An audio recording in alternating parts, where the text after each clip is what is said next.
నేను మొట్టమొదటిసారి నుంచి ఇక్కడ ప్రత్యేకించి నేను చెప్తున్నాను. మొన్న ఎలక్షన్ రిజల్ట్స్ వచ్చిన రోజున కూడా ఇదే వేదిక మీద నేను కూర్చొని చెప్పాను. దయచేసి మీరు ఒక జాతిని ఉద్దేశించి మాట్లాడేటప్పుడు ఆంధ్రోళ్ళు, సెటిలర్స్ అనే పదాలు వాడొద్దని చెప్పి నేను పదే పదే రిక్వెస్ట్ చేశాను.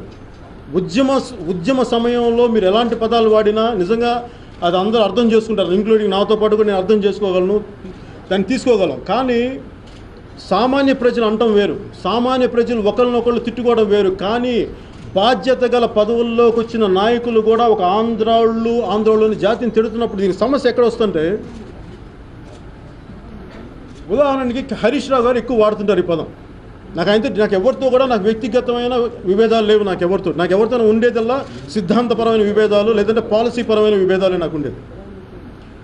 హరీష్ రావు గారిని ఆ మధ్యన ఇది దొరల పాలన వస్తుంది, వెలమ దొరలు అందరూ ఇంతే అని ఒక పద్ధతి ఎవరో ఆయన నేను కాదు మిగతా నాయకులు ఎవరో మాట్లాడితే దానికి హరీష్ రావు గారు చాలా నొచ్చుకున్నారు.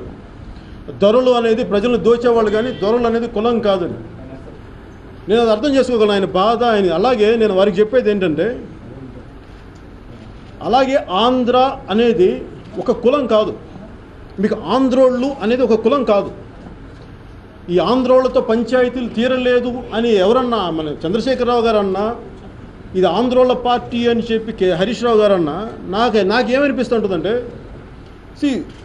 ఆంధ్ర అనే శబ్దం ఇది చంద్రబాబు గారికి సంబంధించింది కాదు. ఇది మీకు చంద్రబాబు గారిని తిట్టాలనుకుంటే, చంద్రబాబు నాయుడు గారిని కానీ టీడీపీ పార్టీని తిట్టాలనుకుంటే మీరు తిట్టండి వాళ్ళు, లేదంటే రేపు నన్ను తిట్టాలనుకుంటే పవన్ కళ్యాణ్ అనే వ్యక్తిని తిట్టండి.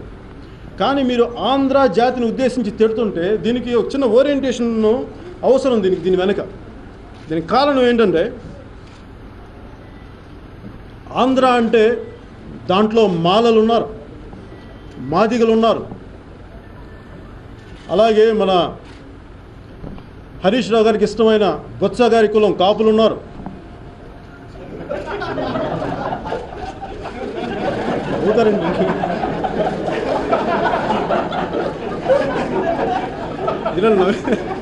నేను ఇంత భేదంతో మాట్లాడు. అలాగే మన చంద్రబాబు నాయుడు గారిని తిడుతుంటే, ఆంధ్రులు అంటే ఒక కమ్మ సామాజిక వర్గం కాదు, ఎస్టీలు ఉన్నారు, షెడ్యూల్డ్ ట్రైబ్స్ ఉన్నారు, ముస్లిమ్స్ ఉన్నారు, క్రిస్టియన్స్ ఉన్నారు, ఇన్ని కులాల సమ్మేళనం ఆంధ్ర అంటే. మీరు ఇలా తిట్టుకుంటూ వెళ్ళిపోతే సమస్య. నా భయం ఏంటంటే, మీరు ప్రతిసారి తిడుతున్నప్పుడు హరీష్ రావు గారు అంటే మీరు కానీ పాటించకపోతే, నేను చిన్న ఉదాహరణ కూడా చెప్తాను, ఇది ఎక్కడికి దారి తీస్తుంది అని. ఒక 2-3 చిన్న ఉదాహరణలు రోడ్ల మీదకి ఎలా వస్తున్నాయి ఈ పదాలను మీకు దయచేసి మీకు చెప్తాను, ఈ వేదికను ఉద్దేశించి ఉపయోగించుకొని. అంటే మీరు ఇలా తిట్టడం వల్ల చంద్రబాబు నాయుడు గారు ఆంధ్ర అంటే ఆయన కమ్మ సామాజిక వర్గం కాదు. నాకు కులాల గురించి మాట్లాడడం నాకు చాలా చిరాకు. కానీ రాజకీయాల్లోకి వచ్చాక తప్పనిసరి పరిస్థితుల్లో మాట్లాడే తీరాల్సి వస్తుంది. చంద్రబాబు నాయుడు గారిని మీరు తిట్టాలంటే ఆయన కులం పరంగా మీరు ఆయన వ్యక్తిగా తిట్టుకోండి, అలాగే పార్టీ పరంగా తిట్టండి. తెలుగుదేశం పార్టీగా తిట్టుకోండి. ఇది ఆంధ్రోళ్ళ పార్టీ అని అంటే దయచేసి ఆంధ్రోళ్ళందరూ తెలుగుదేశం పార్టీలో లేరు. పైగా ఆంధ్రోళ్ళు అనేది ఒక పార్టీ, ఒక కులం కాదు, ఒక చంద్రబాబు నాయుడు గారు చెందిన సామాజిక వర్గం కాదు, చాలామంది ఉన్నారు.